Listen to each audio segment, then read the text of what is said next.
প্রিয় বন্ধুরা, কিয়ামতের পর শয়তানের কি হবে? আল্লাহ কি তাকেও ক্ষমা করে দিবেন?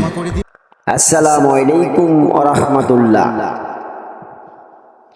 কিয়ামতের ময়দানে বিচার শেষ হওয়ার পর সমস্ত পাপী মানুষগুলো সরাসরি শয়তানকে দোষারোপ করবে আর বলবে, হে আল্লাহ, আমাদের কি দোষ? যা করার শয়তান আমাদের দিয়ে করিয়েছেন।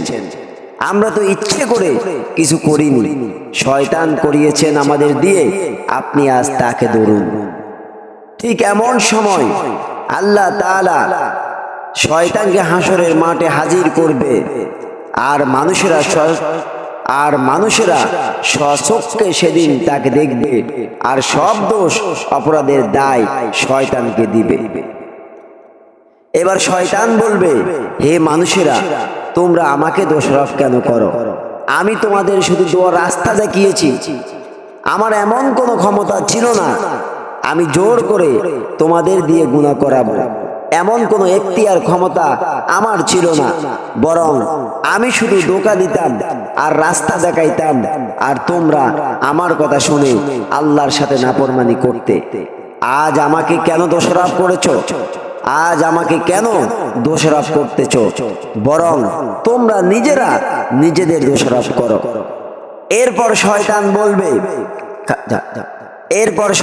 বলবে, আজকে এই ময়দানে তোমাদের আমি রক্ষা করতে পারবো না, তোমাদের জন্য আমি কিছুই করতে পারবো না। ঠিক তোমরাও আমি শয়তানের জন্য আজকে কিছুই করতে পারবে না, আমাকেও তোমরা রক্ষা করতে পারবে না। সূরা ইব্রাহিম আয়াত নম্বর 22 এবং আয়াতের তাফসীর। দেখুন, যে শয়তানের ধোঁকায় পড়ে আজকে আমরা আল্লাহ সুবহানাহু ওয়া তাআলার সাথে নাফরমানি করতেছি, গুনাহ করতেছি, অথচ সেই শয়তান সরাসরি সেদিন আমাদের সাথে পল্টি নিবে। যখন তাকে হাসরের মাঠে উঠাবেন, সে সবকিছু অস্বীকার করবে, সে আমাদেরকে জোর করে এগুলো করায়নি।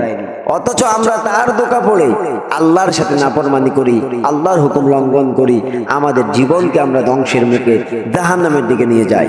আল্লাহ তাআলা সূরা ইব্রাহিমের 22 নম্বর আয়াতে স্পষ্ট করে জানিয়ে দিয়েছেন, সেদিন শয়তান তোমাদের সাথে পল্টি মারবে। ঠিক তাই। আল্লাহ আমাদেরকে সহি বুঝ দান করুক, সহি বুঝ দান করুক, সহি বুঝ দান করুক। প্রিয় দর্শক, যারা আমার এই ভিডিওটি দেখেছেন, সকলের কাছে আমার অনুরোধ, প্লিজ যারা চ্যানেলটি সাবস্ক্রাইব করেন নাই, চ্যানেলটি সাবস্ক্রাইব করবেন আর আমার ভিডিওটি ভালো লাগলে একটা লাইক করবেন।